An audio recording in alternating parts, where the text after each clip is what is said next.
ಕಮಲಾಸನ್ ವಿರುದ್ಧ ಏನು ಈ ತಮಿಳು ಚಿತ್ರನಟ ಕಮಲಾಸನ್ ಇದ್ದಾನೆ, ಇವನೊಬ್ಬ ಅವಿವೇಕಿ ಅಂತ ಹೇಳೋದಕ್ಕೆ ಇಷ್ಟಪಡ್ತೀನಿ. ಸುಮಾರು 80-85 ದಶಕದಲ್ಲಿ ಇದೇ ನಮ್ಮ ಕನ್ನಡ ನಾಡಿನ ಜನ ಅವನಿಗೆ ಒಂದು ಜೀವನಕ್ಕೆ ಆದಂಥ ಒಂದು ಹಾದಿನ ಹುಡುಕೊಟ್ಟಂಥ ಜನ ನಾವು. ಏನು ಹಿಂದೆ ಹೇಳಿದ ಒಂದು ಹೇಳಿಕೆ ಕೊಟ್ಟಿದ್ದ, ಕಾವೇರಿ ವಿವಾದದಲ್ಲೂ ಒಂದು ಅಕ್ರಮವಾಗಿ ಹೇಳಿಕೆ ಕೊಟ್ಟಿದ್ದ ಅವನು, ಆದರೂ ಸಹ ಸಹಿಸಿದ್ರಿ. ಆದರೆ ನಮ್ಮ ಕನ್ನಡ ಚಿತ್ರರಂಗದ ಬೇರು ನಟ ಪದ್ಮಭೂಷಣ, ಕನ್ನಡಿಗರ ಆರಾಧ್ಯ ದೈವ ಡಾಕ್ಟರ್ ರಾಜ್ಕುಮಾರ್ ಅವರ ಪುತ್ರನ ಮುಂದೆ ಇಂಥ ಒಂದು ಮಾತು ಹೇಳಿರೋದು ತುಂಬ ಖಂಡನೀಯ. ಆದರೂ ಶಿವರಾಜ್ ಕುಮಾರ್ ಅವರು ಯಾಕೆ ಅದನ್ನು ವಿರೋಧಿಸಿ ಒಂದು ಮಾತು ಕೇಳಲಿಲ್ಲ ಅನ್ನೋದು ನಮಗೊಂದು ನೋವಾಗಿದೆ, ಹೆಚ್ಚಿನ ಬೇಸರವಾಗಿದೆ. ನಾವು ಕನ್ನಡಿಗರಾಗಿ ಸ್ವಾಭಿಮಾನದಿಂದ ಬದುಕ್ತಕ್ಕಂಥ ಕನ್ನಡಿಗರಾಗಿ ಎಲ್ಲ ಭಾಷಿಕರಿಗೂ ಸ್ಥಳ ಕೊಟ್ಟಿರೋಂಥ ನಾಡು ನಮ್ಮ ಕನ್ನಡ ನಾಡು. ನೀವು ಯಾವುದೇ ರಾಜ್ಯಕ್ಕೆ ಹೋಗಿ, ಇಡೀ ಭಾರತ ದೇಶದಲ್ಲೇ ಯಾವ ರಾಜ್ಯದಲ್ಲೂ ಇಲ್ಲ ಅನ್ಯ ಭಾಷಿಗರು ನಮ್ಮ ರಾಜ್ಯದಲ್ಲಿದ್ದಾರೆ. ಕಾರಣ ಸ್ವಾಭಿಮಾನಿಗಳು, ಆತ್ಮಾಭಿಮಾನಿಗಳು, ಯಾರೇ ಬಂದು ಪ್ರೀತಿ ಇಷ್ಟ ಕಾಣುವಂಥ ಜನ ನಾವು.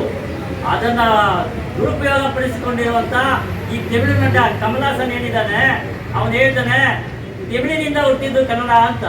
ಅಯ್ಯೋ ಗೋಳಿ ಮಗನೇ, ನಿನಗೆ ನಾವು ಕೊಟ್ಟು 2,500 ಇತಿಹಾಸ ಇರುವಂಥ ಕನ್ನಡ ನಾಡು ನಮ್ಮದು.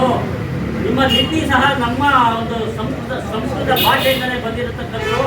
ಇದು ದ್ರಾವಿಡ ಭಾಷೆ ಅಂದರೆ ಕೇರಳ, ಆಂಧ್ರ, ತಮಿಳುನಾಡು, ಕರ್ನಾಟಕ. ನಾವು ಸೋದರರಂತೆ ಬದುಕಬೇಕು. ಆ ಸೋದರತೆ ಹೇಗೆ ಬೆಳೆಸಬೇಕು ಅನ್ನೋ ರೀತಿ ನೀನು ಬದುಕಿ ತೋರಿಸ್ಬೇಕು. ಆ ಸೋದರತೆ ನಮ್ಮಲ್ಲಿದೆ, ದುರಾತ್ಮ ನಿನ್ನಲ್ಲಿಲ್ಲ. ಮತ್ತೆ ಇನ್ನೊಂದು ಮಾತು ಹೇಳ್ತಾನೆ ನಾವು ಶಿವರಾಜ್ ಕುಮಾರ್ ಕುರಿತು, ನಿನಗೆ ನಿನ್ನೂರಲ್ಲಿರೋದು ಒಂದೇ ಮನೆ, ನನಗೆ 1,00,000 ಮನೆ ಇದೆ ಅಂತಾನೆ. ಆ 1,00,000 ಮನೆ ಕೊಟ್ಟಿದ್ದಾರು, ಆ 1,00,000 ಮನೆ ಉಳಿಸ್ಕೊಂಡಿರೋದು ಎಲ್ಲಿ? ನಾವು ಕನ್ನಡಿಗರು ಕೊಟ್ಟಿರೋಂಥ ಭಿಕ್ಷೆ. ನೀವು ತಿಂತಾ ಇರೋ ಅನ್ನ, ನೀವು ಕುಡಿತಾ ಇರೋ ನೀರು, ನೀವು ಉಸಿರಾಡ್ತಾ ಇರೋ ಗಾಳಿ, ನೀವು ವಾಸಿಸ್ತಾ ಇರೋಂಥ ಸ್ಥಳ ನಮ್ಮ ಕನ್ನಡಿಗರ ಸ್ವಾಭಿಮಾನದ ನಾಡು, ಕನ್ನಡ ನಾಡಲ್ಲಿ, ಈ ಗಂಧದ ಬೀಡಲ್ಲಿ ನಾವು ಯಾರನ್ನೂ ದ್ವೇಷಿಸಲ್ಲ ಗುರು, ನಾವು ಯಾರನ್ನೂ ದ್ವೇಷಿಸಲ್ಲ, ಎಲ್ಲರನ್ನೂ ಪ್ರೀತಿಸ್ತೀರಿ. ನೀವು ಯಾಕೆ ನಮ್ಮನ್ನ ಈ ಥರ ಅಲ್ಲಗಳಿತೀರಾ? ನಿಮಗೆ ಯೋಗ್ಯತೆ ಇದ್ರೆ ಬನ್ನಿ, ನಮ್ಮ ಜೊತೆ ನಿಲ್ಲಿ, ಸೋದರ ಸಂಬಂಧ ಅಂತ ಹೇಳಿ ಒಪ್ಕೊಂತೀರಿ.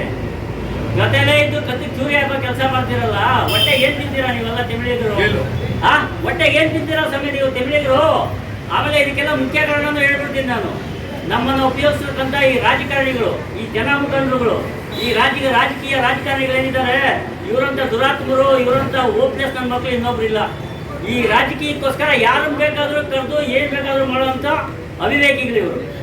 ಇವರಿಂದನೇ ಇವತ್ತು ಈ ಬೆಂಗಳೂರಲ್ಲಿ ತಮಿಳಿನ ಜನಸಂಖ್ಯೆ ಹೆಚ್ಚಾಗಿರೋದು, ಅನ್ಯ ಭಾಷಿಕರ ಜನಸಂಖ್ಯೆ. ಇವರು ವೋಟ್ ಬ್ಯಾಂಕ್ಗೋಸ್ಕರ ಏನು ಬೇಕಾದರೂ ಮಾಡ್ತಾರೆ ಲುಚ್ಚಾಗಳು. ಒಬ್ಬೇ ಒಬ್ಬ ಮಂತ್ರಿ ಆಗಲಿ ಯಾವನೇ ಆಗಲಿ ಇದ್ರ ಬಗ್ಗೆ ಕುರಿತು ಮಾತಾಡ್ತಾ ಇಲ್ಲ. ಹೋರಾಟ ಮಾಡೋಣ, ಅವನಿಗೊಂದು ಎಚ್ಚರಿಕೆ ಕೊಡೋಣ, ಅವನಿಗೊಂದು ಪನಿಷ್ಮೆಂಟ್ ಕೊಡೋಣ ಅನ್ನೋದ್ರ ಬಗ್ಗೆ ಯಾರೂ ಗಮನನೇ ಇಲ್ಲ. ಈ ಕುರಿತು ಯಾವುದೇ ಇನ್ನೊಬ್ಬ ಚಿತ್ರನಟ ಸಹ ಧ್ವನಿ ಎತ್ತಿಲ್ಲ. ಯಾಕೆ ಸ್ವಾಮಿ? ಯಾಕೆ ನಾವೆಲ್ಲ ಕನ್ನಡ ಪ್ರೀತಿಸಲ್ಲ? ಕನ್ನಡ ನಾಡಲ್ಲಿ ನಾವು ನೋಡ್ತಕ್ಕಂಥ ಚಿತ್ರಗಳಿಂದ ನಾವು ನೋಡಿದ್ರೆ ತಾನೇ ನಿಮ್ಗೆ ಜೀವನ. ಯಾಕೆ ಸುಮ್ಮನೆ ಇದ್ದೀರಾ? ನಮ್ಗೆ ಇತಿಹಾಸ ಇದೆ ಸ್ವಾಮಿ, ನಿಮ್ಗೆ ಹೇಳ್ಕೊಡ್ಬೇಕಾಗಿಲ್ಲ. ಬರೋ ಫಿಲಮಲ್ಲಿ ಹೀರೋ ಆದರೆ ಸಾಕು, ನಿಜ ಜೀವನದಲ್ಲೂ ಹೀರೋ ಆಗಿ. ಎಷ್ಟೋ ಜನ ನಮ್ಮ ಹಿರಿಯ ಕನ್ನಡ ಹೋರಾಟಗಾರರು ಹೋರಾಟ ಮಾಡ್ತಾನೆ ಇದ್ದಾರೆ. ಇಂಥ ಒಂದು ದುಸ್ಥಿತಿ ಇರೋದು ನಮ್ಮ ಕರ್ನಾಟಕದಲ್ಲೇ. ಕನ್ನಡ ಪರ ಸಂಘಟನೆಗಳಿರೋದು ನಮ್ಗೆ ಎಲ್ಲ ರಾಜ್ಯದಲ್ಲೂ ಇದೆ, ಆ ಭಾಷೆಗಳಿಗೆ ಸಂಘಟನೆಗಳು.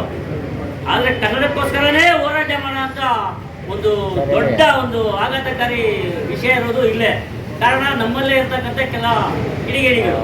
ದಯವಿಟ್ಟು ಇದನ್ನೆಲ್ಲ ನಿಲ್ಲಿಸಿ ಆ ತಮಿಳಿನಲ್ಲಿ ಕಮಲಾಸನ್ ಏನಿದ್ದಾನೆ ಈ ಕೂಡಲೇ ಕನ್ನಡ ಜನತೆಗೆ ಕ್ಷಮೆ ಕೇಳಬೇಕು. ಕ್ಷಮೆ ಕೇಳೋದ್ರ ಮುಖಾಂತರ ಇನ್ನು ಮುಂದೆ ಈ ತರ ಮಾತನಾಡುವುದಿಲ್ಲ ಎಂಬ ಮಾತನ್ನ ಇಲ್ಲವಾದಲ್ಲಿ ಯಾವುದೇ ತಮಿಳು ಚಿತ್ರನ ನಾವು ಕರ್ನಾಟಕ ಕೊಡೋದಿಲ್ಲ. ಯಾವುದೇ ತಮಿಳು ಚಿತ್ರನ ಬಿಡುಗಡೆ ಮಾಡೋದು ಕೊಡೋದಿಲ್ಲ. ಯಾವ ಮನೆ ನಟ ಆಗಿರ್ಲಿ, ಫಸ್ಟ್ ಇಲ್ಲಿನ ನೆಲ ಮಣ್ಣಿಗೆ ಇಲ್ಲಿನ ಜನತೆಗೆ ಗೌರವ ಕೊಡೋದನ್ನ ಕಲಿಬೇಕು. ಇನ್ನು ಮುಂದಿನ ದಿನಗಳಲ್ಲಿ ಕಾನೂನು ಕ್ರಮ ಅವನ ಮೇಲೆ ಜೈಲಿಗೆ ಹೋದ್ರೆ, ಅವನ ತಪ್ಪಿನ ಅರಿವು ಮಾಡದಂತೆ ಹೋದ್ರೆ ಇನ್ನು ಉಗ್ರ ಹೋರಾಟ ಮಾಡುವುದರ ಮುಖಾಂತರ ರಾಜ್ಯ ವಿಜಯ ಕರ್ನಾಟಕ ರಕ್ಷಣಾ ವೇದಿಕೆ ಸದಾ ಸಿದ್ಧ. ಈ ಹೋರಾಟದಲ್ಲಿ ಕನ್ನಡ ನೆಲ ಜಲ ನಾಡು ನುಡಿಗಾಗಿ ನಮ್ಮ ಪ್ರಾಣನೇ ಬೇಕಾದರೂ ಕೊಡೋಕೆ ನಾವು ಸಿದ್ಧ ಅಂತ ಹೇಳ್ತಾ ನಾನು 2 ಮಾತು ಮುಗಿಸ್ತೀನಿ.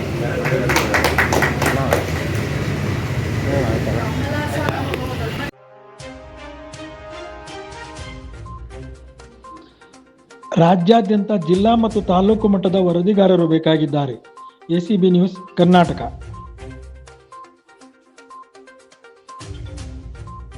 ಅದರಲ್ಲೂ ನಮ್ಮ ನೆಚ್ಚಿನ ಅಂಬರೀಷ್ ಅಣ್ಣ ಅವರು ಒಂದು ದಿವಸವನ್ನ ಎಂತಹ ಯಾವುದೇ ಭಾಷೆ ಸಮಾರಂಭಗಳಲ್ಲಿ ಹೋದ್ರೂ ಕನ್ನಡದ ಬಗ್ಗೆ ಒಂದು ಎಲ್ಲೂ ವಿರೋಧಿ ಹೇಳಿಕೆಗಳನ್ನ ಇವರು ಮುಂದೆ ಯಾರು ಮಾತಾಡೋ ಆಗಿರಲಿಲ್ಲ. ಅಷ್ಟು ಒಂದು ಗೌರವವನ್ನು ಉಳಿಸ್ಕೊಂಡಿದ್ರು. ಆದರೆ ಇವರು ಶಿವರಾಜ್ಕುಮಾರ್ ಅವರು ಇವರೇ ಹೋಗಿ ಅಲ್ಲಿ ತಮಿಳಲ್ಲಿ ಮಾತಾಡ್ತಾರೆ. ಅವ್ರು ಮಾತಾಡ್ಕೊಳ್ಳಿ, ಅವ್ರು ಹೊಟ್ಟೆಪಡಲ್ಲಿ ಹೋಗಿ ಅವ್ರು ಏನೋ ಮಾಡ್ಕೊಳ್ತಾರೆ, ಅಲ್ಲಿ ಮಾಡ್ಕೊಳ್ಳಿ. ಆದರೆ ಕಮಲಹಾಸನ್ ಅವರು ವೇದಿಕೆ ಮೇಲೆ ಇದ್ದು ಅವರು ಭಾಷಣವನ್ನ ಮಾಡಬೇಕಾದಾಗ ತಾನು ನನಗೂ ರಾಜ್ಕುಮಾರ್ ಮನೆ ಸಂಬಂಧ ಇದೆ, ಹಾಗೆ ಹೀಗೆ ಅಂತ ಅವರು ಮಾತಾಡ್ತಾ ತದನಂತರ ತಮಿಳಿನಿಂದ ಕನ್ನಡ ಹುಟ್ಟು ಅಂತ ಒಂದು ಹೇಳಿಕೆಯನ್ನು ಕೊಟ್ಟಿದ್ದಾರೆ. ನಾನು ಈ ಮುಖಾಂತರ, ಈ ಪ್ರತಿಭಟನೆ ಮುಖಾಂತರ ಅವ್ರಿಗೆ ಒಂದು ಎಲ್ಲ ಹೇಳೋದಕ್ಕೆ ಇಚ್ಛೆ ಬಿಡ್ತೀನಿ. ಕನ್ನಡ ಸುಮಾರು 2500 ವರ್ಷಗಳಿಗಿಂತ ಹೆಚ್ಚು ಇತಿಹಾಸ ಇದೆ. ಹಲ್ಮಿಡಿ ಶಾಸನ ನಮಗೆ ಸಿಕ್ಕಿ 2500 ವರ್ಷಗಳ ಇತಿಹಾಸ, ಅದರಲ್ಲಿ ಸಾಕ್ಷಿ ಸಮೇತ ಇದೆ. ಹಾಗಾಗಿ ನಮಗೆ ಕನ್ನಡ ಇವೆಲ್ಲ ಬಂದಿರೋದು ಬ್ರಾಹ್ಮಿ ಲಿಪಿಯಿಂದ ನಮಗೆ ಇವೆಲ್ಲ ಮೂಲ ಬಂದಿರೋದು. ನಮ್ಮ ಕನ್ನಡದ ವಿಶೇಷತೆ ಏನಪ್ಪ ಅಂದರೆ, ನಾವು ಏನು ಅಕ್ಷರವನ್ನು ಪದಗಳನ್ನು ನಾವು ಬರೀತೀವಿ, ಅದೇ ಪದಗಳನ್ನ ನಾವು ಉಚ್ಚಾರಣೆ ಮಾಡ್ತೀವಿ. ಇಡೀ ಪ್ರಪಂಚದಲ್ಲಿ ಏನು ನಾವು ಒಂದು ಹಾಳೆ ಮೇಲೆ ಏನು ಅಕ್ಷರಗಳನ್ನ ಬರಿತೀವಿ ಅದನ್ನು ಉಚ್ಚಾರಣೆ ಮಾಡುವಂಥ ಏಕೈಕ ಭಾಷೆ ಅಂದರೆ ನಮ್ಮ ಕನ್ನಡ ಭಾಷೆ. ಹಾಗೂ ನಮ್ಮ ಭಾರತದಲ್ಲಿ ಅತಿ ಹೆಚ್ಚು 8 ಜ್ಞಾನಪೀಠ ಪ್ರಶಸ್ತಿಗಳನ್ನ ಪಡ್ಕೊಂಡಿರೋಂಥದ್ದು ಭಾಷೆ ಅಂದರೆ ಕನ್ನಡ ಭಾಷೆ.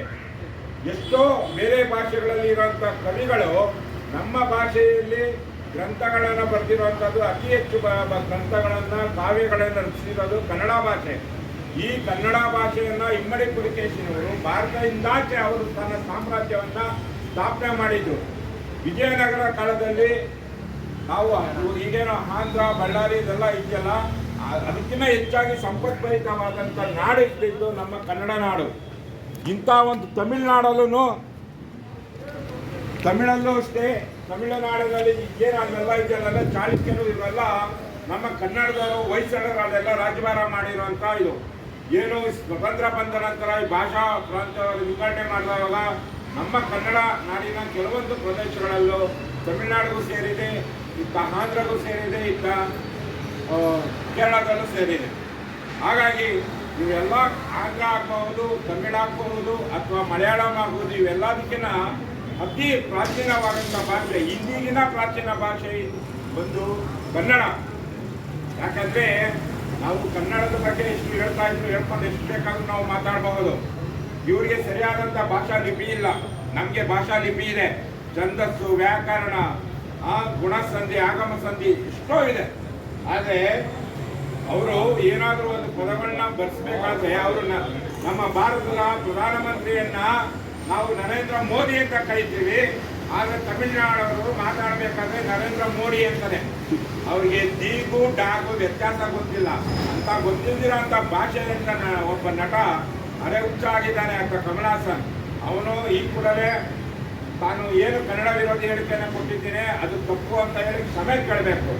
ಹಾಗಂತ ಎಲ್ಲ ಪತ್ರಕರ್ತರು ಅವ್ರನ್ನ ಕೇಳಿದ್ರು ಅವರು ನಾನು ತಪ್ಪೇ ಮಾಡಿಲ್ಲ, ಕ್ಷಮೆ ಕೇಳಲ್ಲ ಅಂತಾರೆ. ಆದರೂ ಈ ಪ್ರತಿಭಟನೆ ಮುಖಾಂತರ ನಾವು ಅವ್ರಿಗೆ ಎಚ್ಚರಿಕೆಯನ್ನು ಕೊಡ್ತಾ ಇರೋದು ಏನಪ್ಪ ಅಂದರೆ, ನೀವು ನಮ್ಮ ಕನ್ನಡ ನಾಡಿನ ಜನಗಳಿಗೆ ತಾವು ಕ್ಷಮೆ ಯಾಚಿಸಲಿಲ್ಲ ಅಂದರೆ ಮುಂದಿನ ದಿನಗಳಲ್ಲಿ ತುಂಬ ಉಗ್ರವಾದ ಹೋರಾಟವನ್ನು ಮಾಡಬೇಕಾಗುತ್ತೆ ಅಂತ ಒಂದು ಎಚ್ಚರಿಕೆಯನ್ನು ಕೊಡ್ತಾ ನಾನು ಈ ಮಾತನ್ನ ಮುಗಿಸ್ತಾ ಇದ್ದೀನಿ.